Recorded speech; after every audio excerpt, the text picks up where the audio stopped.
오늘의 제일 뉴스입니다. 일산시의회가 통합전수교육관에서 도시관리공단 설립 시민공청회를 가졌습니다. 토론자들은 재정부담 가중과 공공시설물 관리 효율성 확보 등을 놓고 찬반 의견이 대립했습니다. 일산시는 일산시의회 조례안 지정을 또다시 제출해 네 번째 도전할 방침이어서 그 결과가 주목됩니다. 그동안 제동이 걸렸던 부지의 용도 변경 문제가 해결된 새방금 자동차 수출 복합센터가 올해 안에 착공에 들어갈지 관심이 모아지고 있습니다. 복합센터 민간 사업자는 인허가 등 행정 절차가 마무리되면 금융권 대출을 받아 착공에 들어가겠다는 입장입니다.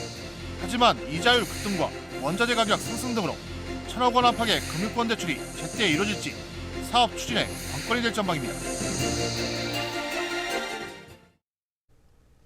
여러분 안녕하십니까? 10월 31일 월요일 종합뉴스 시작합니다. 서울 이태원 압사 참사와 관련해 도내 연고자 5명이 사망한 것으로 확인됐습니다. 전북경찰청에 따르면 이태원 참사와 연관된 소재 파악 요청이 87건 접수됐고 도내 연고가 있는 5명이 사망한 것으로 확인됐습니다. 숨진 연고자는 30대 여성 1명과 20대 여성 3명, 남성 1명 등입니다. 이들의 가족은 도내에 살고 있으며 사망자들은 서울과 대전, 고양 등 외지에서 생활한 것으로 알려졌습니다. 서울 이태원 압사 참사 추모 분위기가 확산되면서 지역 축제가 취소되거나 축소됐습니다. 익산시에서는 보물찾기 축제가 전면 취소됐고 익산교도소 세트장에서 열리던 호러 홀로그램 페스티벌이 조기 종료됐습니다. 또 익산 천만송이 국화축제는 이제 전시 관람만 가능합니다. 군산시에서도 문해 한마당과 구영길 한마당 축제가 모두 취소됐습니다. 익산과 군산 교육지원청은 일선 학교에 축제나 행사 진행을 자제해 줄 것을 권고했습니다. 익산시의회가 오늘 통합전수교육관에서 도시관리공단 설립 시민공청회를 가졌습니다.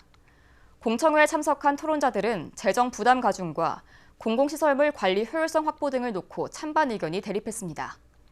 익산시는 제247회 익산시의회 임시회를 통해 다시 한번 설립 조례안을 마련하겠다는 계획인데요. 네 번째 도전 결과는 어떨지 주목됩니다. 최정호 기자입니다. 익산시의회 시정발전연구회가 마련한 도시관리공단 설립 시민공청회. 익산시가 지난 2018년부터 도시관리공단 설립을 추진하면서 전문 용역과 주민 설명회, 전라북도 협의 등 관련 행정 절차를 마쳤지만 시의회 차원에서 별도의 공청회를 진행한 겁니다. 우리 시 인구가 지속적으로 감소되고 있는 이런 상황에서 신규 직원 채용으로 인한 시민들의 시민 혈세 추가 부담 등이 예상되고 코로나19 또 익산시의 열악한 재정 형편을 감안했을 때 너무 성급히 추진하고 있는 건 아니냐 하는. 이 자리에서 익산 도시관리공단 설립에 대한 찬반 의견이 대립했습니다. 김민수 나라살림연구소 책임연구원은 익산 도시관리공단이 설립되면 이용자 감소에 따른 운영비용 증가를 가장 우려했습니다. 또 지난 2019년 익산시가 진행한 타당성 조사 용역은 코로나19 등 사회적 여건 변화를 반영하는 데 한계를 보였다고 분석했습니다. 손문선 좋은정치 시민넷 대표는 익산시가 진행한 타당성 조사 용역은 경상수지 분석 등에서 문제점이 있다고 꼬집었습니다. 전국 86개 도시관리공단의 2019년 기준 경상수지를 보면 사업장별 적자는 평균 8억 원에 육박한다며 충분한 검토 없이 익산 도시관리공단을 설립하면 부실 경영으로 재정 낭비를 초래할 수 있다고 우려했습니다. 반면 이정주 전주시설관리공단 경영지원부장은 도시관리공단 설립에 따른 순기능을 내세웠습니다. 전주의 경우 올해 기준 363명이 근무하면서 고용 창출 효과를 거두고 있고 행정안전부 고객 만족도 조사에서도 전국 평균보다 높은 85.9점이 나오는 등 대민 서비스 향상이 이뤄졌다고 강조했습니다. 양경진 익산시 행정지원과장은 공공시설물 관리 효율성 향상을 위해 전국 243개 지자체 가운데 89곳이 도시관리공단을 설립했다고 말했습니다. 익산시도 공공시설물의 체계적인 인원화 관리를 통해 책임 경영과 전문성을 실현해야 한다고 주장했습니다. 나상균 원광대 경영학과 교수는 익산 도시관리공단 설립의 장점으로 공영 서비스 제공과 책임 경영제도 시행, 민간 자본 도입 가능을 꼽았습니다. 반면 단점으로는 관리 능력 한계와 방만한 경영 우려, 비용 소모를 지적했습니다. 이산시는 제247회 이산시의회 임시회를 통해 도시관리공단 설립 조례안이 처리될 수 있도록 한다는 방침입니다. 조례안의 시의회 통과가 이뤄지면 내년 상반기 설립이 현실화됩니다. 이쪽에 난산이라고 볼 수 있는 그런 고통도 있었고 그렇겠지만은 이런 과정을 거쳐서 탄생한 기관이야말로 시민들의 총의가 모아진 것이기 때문에 저 시민들이 기대하는 바대로 역할을 충실히 할 수 있을 것이다. 직원 98명 규모로 국민생활관부터 현수막 게시대까지 8개 사업장을 맡게 될 이산도시관리공단. 이산시가 네 번째로 설립조례안 제정에 나설 계획이어서 제동과 통과의 갈림길에 놓였습니다. KCN 추정호입니다. 해저 유물이 쏟아져 나온 고군산군도 해역에 대한 사적 지정이 내년 4월까지 연장됩니다. 문화재청은 고군산군도 해역 23만 5천 제곱미터에 대해 사적 지정 기간을 기존 6개월에서 1년으로 늘려 내년 4월 18일까지 연장했다고 밝혔습니다. 이는 선유도 인근 해역에서 수중문화재가 지속적으로 나오고 있어 광범위한 조사가 필요하다고 판단했기 때문입니다. 이 일대에서 지난해 12월 고려청자 등 200여 점의 유물이 발견되면서 지난 4월 사적 지정됐습니다. 경찰이 새만금 해상풍력 연구 용역비를 빼돌린 혐의를 받는 전북대 A 교수에 대해 강제 수사에 착수했습니다. 31일 전북경찰청에 따르면 A 교수의 사무실과 새만금 해상풍력 사무실을 압수수색해 휴대전화와 각종 서류 등을 확보한 것으로 알려졌습니다. 새만금 해상풍력은 A 교수의 가족이 지분을 나눠 갖는 방식으로 소유한 회사로 사업 승인과 인허가 과정에서 절차를 위반했다는 등의 의혹을 받고 있습니다. 경찰은 연구 용역비 횡령 혐의를 포함해 사업의 적정성 등을 들여다보고 있습니다. 제247회 익산시의회 임시회가 오늘부터 열렸습니다.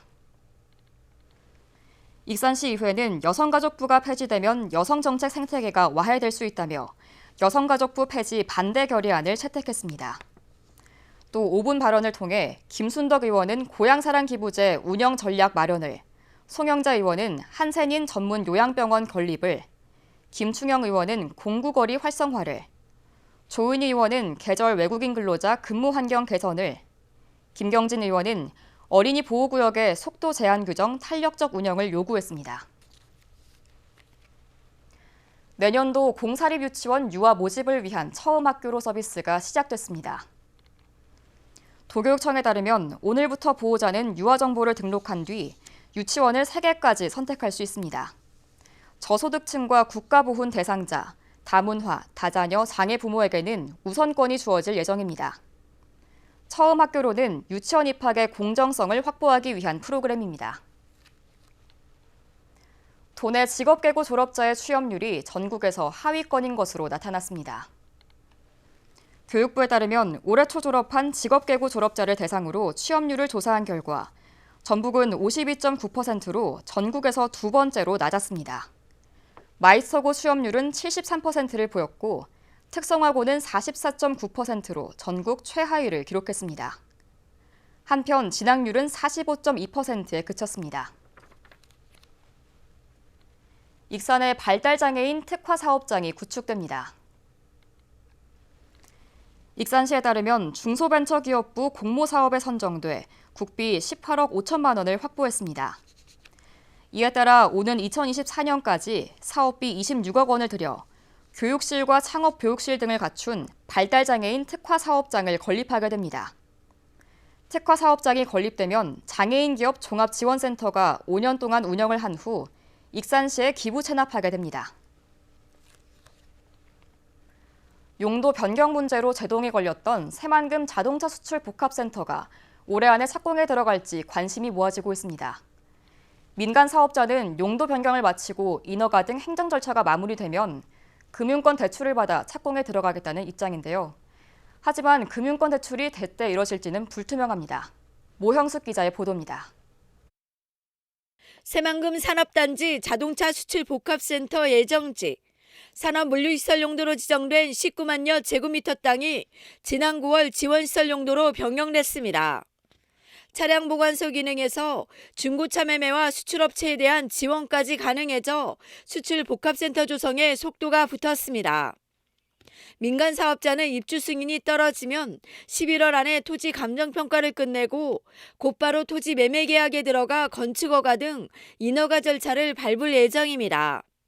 행정 절차가 마무리되면 사실상 토지 매매에 따른 사용권과 건설사 책임 준공 등 금융대출 조건이 갖춰지는 셈. 용도 바꿀 때는 입주를 한다는 전제에 바꿨잖아요. 그러니까 뭐 그거는 뭐 절차상 오래 걸리지는 않을 것 같은데 내부 검토 다 끝났고 요청을 하라고 해서 저번 주에 요청을 했으니까요. 이제 협의하고 있어요. 군산시는 늦어도 올해 안에는 착공에 들어가겠다는 방침입니다. 하지만 생산비용 증가와 연이은 금리 인상의 악순환이 거듭되면서 금융권 대출이 제때 이뤄질 수 있을지는 불투명합니다. 더욱이 민간 사업자는 900억 원을 대출받기로 했지만 1년 넘게 사업이 지연되면서 공사비 상승 등으로 대출금이 1,200억 원으로 늘어난 상황. 민간 사업자는 행정 절차가 순조롭게 진행되면 금융권 대출이 조금 늦어져도 사업 추진에는 무리가 없을 것으로 보고 있습니다. 그러나 군산시는 자금 문제가 해결되지 않으면 계약을 해지하고 다른 민간업체를 다시 찾아보겠다는 입장입니다.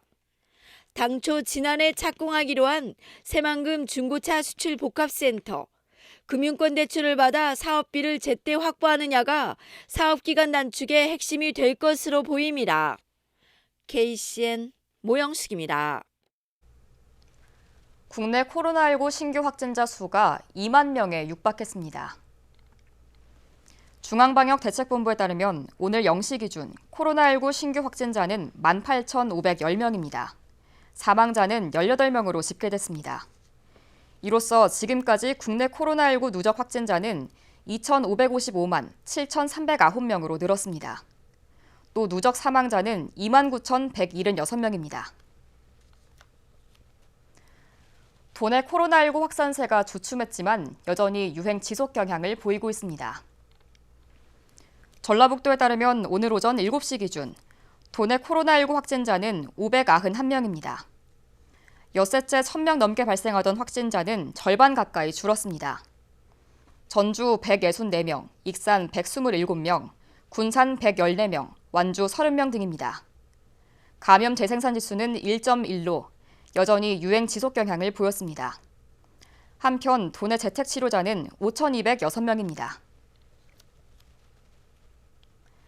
1톤 화물차를 몰고 귀가 중이던 50대 운전자가 주차된 5톤 화물차를 들이받아 숨지는 사고가 발생했습니다. 익산경찰서에 따르면 지난 30일 오후 12시 50분쯤 익산 흥왕초등학교 인근 도로에서 1톤 화물차가 주차된 5톤 화물차를 들이받는 사고가 발생했습니다. 이 사고로 1톤 트럭 운전자 A씨가 숨졌으며 동승자 B씨는 병원으로 옮겨져 치료를 받고 있습니다. 사고 당시 5톤 트럭에는 탑승자가 없었습니다. 군산시가 공중화장실에 양방향 통신이 가능한 비상벨을 설치해 운영합니다.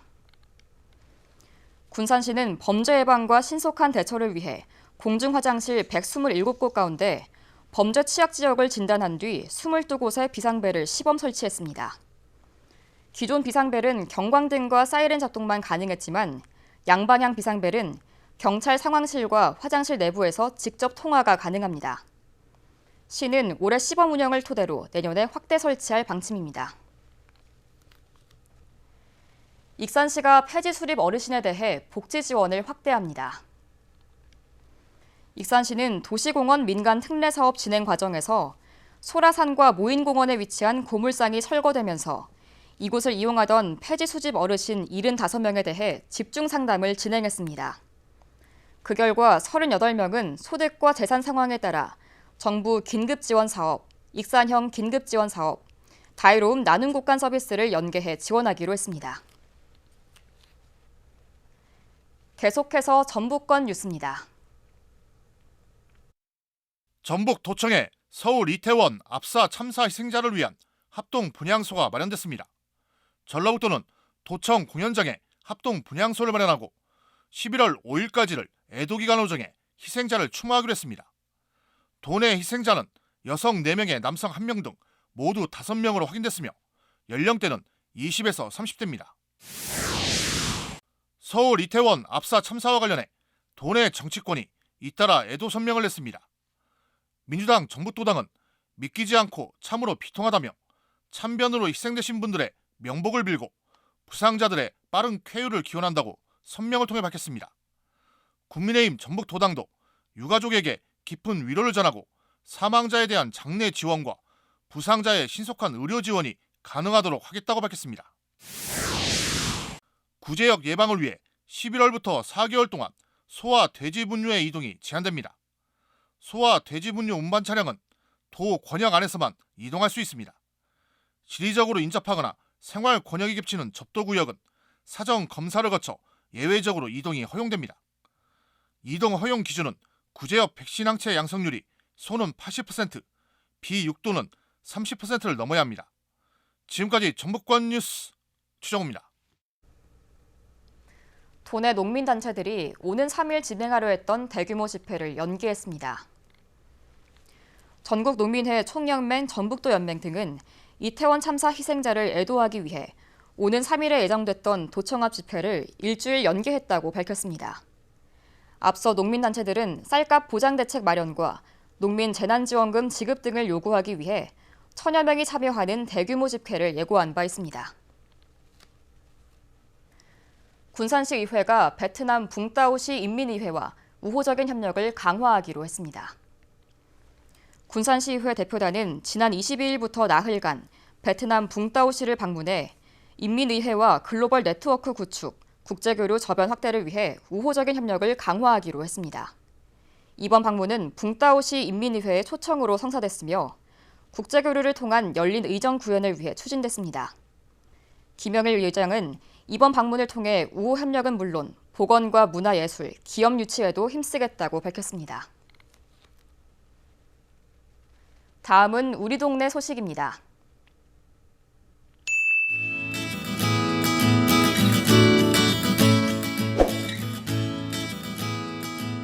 군산시에서 지방세 환급금을 언제 어디서나 쉽고 간편하게 신청할 수 있습니다. 우편 및 문자를 받은 환급금 지급 대상자는 카카오톡에 군산시 지방세 환급을 검색한 후 상담원 채팅을 통해 신청하면 됩니다. 익산시 마동주민자치위원회가 운영하는 마동풍물교실이 2022년 익산 국화축제 서동풍물경연대회에서 최우수상의 영예를 차지했습니다. 고령자 수강생이 다수임에도 불구하고 열정 가득한 수준 높은 공연을 선보였습니다. 익산시 금마면에 위치한 동선의 낙지 서동점이 지역사회보장협의체로부터 착한 가게 54호점으로 선정됐습니다.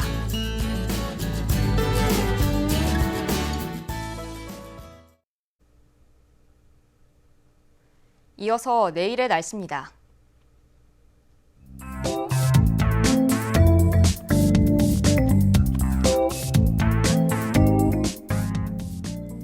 내일 전북은 대체로 맑겠습니다.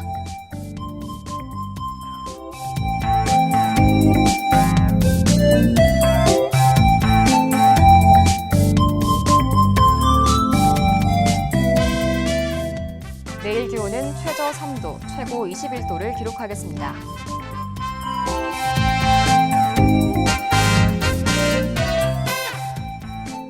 내일 군산은 최고 17도를 기록하겠습니다.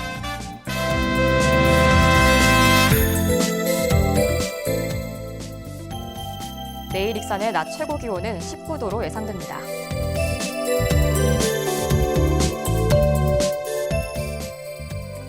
바다의 물결은 서해 남부 모든 바다에서 0.5m에서 2m로 일겠습니다. 날씨였습니다.